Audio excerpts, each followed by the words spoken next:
സംസ്ഥാനത്ത് 2 ദിവസം ശക്തമായ മഴ തുടരുമെന്ന് മുന്നറിയിപ്പ്. കനത്ത മഴയുടെ പശ്ചാത്തലത്തിൽ വയനാട്, കണ്ണൂർ ജില്ലകളിൽ റെഡ് അലർട്ടാണ്.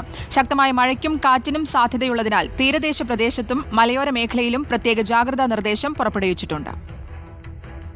വടക്കൻ കേരളത്തിലും മധ്യ കേരളത്തിലും ശക്തമായ മഴയ്ക്ക് സാധ്യതയെന്നാണ് കാലാവസ്ഥാ നിരീക്ഷണ കേന്ദ്രത്തിന്റെ മുന്നറിയിപ്പ്. 2 ജില്ലകളിൽ റെഡ് അലേർട്ടും 8 ജില്ലകളിൽ ഓറഞ്ച് അലേർട്ടും പ്രഖ്യാപിച്ചിട്ടുണ്ട്. കണ്ണൂർ, വയനാട് ജില്ലകളിലാണ് റെഡ് അലേർട്ട്. നാളെ 3 ജില്ലകളിൽ ഓറഞ്ച് അലേർട്ടും 6 ജില്ലകളിൽ യെല്ലോ അലേർട്ടുമുണ്ട്. കേരള തീരത്ത് നിലനിൽക്കുന്ന ന്യൂനമർദ്ദപാത്തിയുടെ സ്വാധീനത്താലാണ് മഴ ശക്തി പ്രാപിക്കുന്നത്. ഇതിനൊപ്പം ബംഗാൾ ഉൾക്കടലിൽ ന്യൂനമർദ്ദം സാധ്യതയും നിലനിൽക്കുന്നുണ്ട്. കേരള തീരത്ത് കാറ്റ് ശക്തമായി തുടരുന്ന സാഹചര്യത്തിൽ ജനങ്ങൾ ജാഗ്രത പാലിക്കണമെന്ന് ദുരന്ത നിവാരണ അതോറിറ്റിയും മുന്നറിയിപ്പ് നൽകി. ഉയർന്ന തിരമാലയ്ക്കും കടലാക്രമണത്തിനും സാധ്യതയുള്ളതിനാൽ തീരദേശവാസികൾക്കും ജാഗ്രതാ നിർദ്ദേശമുണ്ട്. കേരള, കർണാടക, ലക്ഷദ്വീപ് തീരങ്ങളിൽ മത്സ്യബന്ധനത്തിന് ഏർപ്പെടുത്തിയ വിലക്ക് ഞായറാഴ്ച വരെ തുടരും.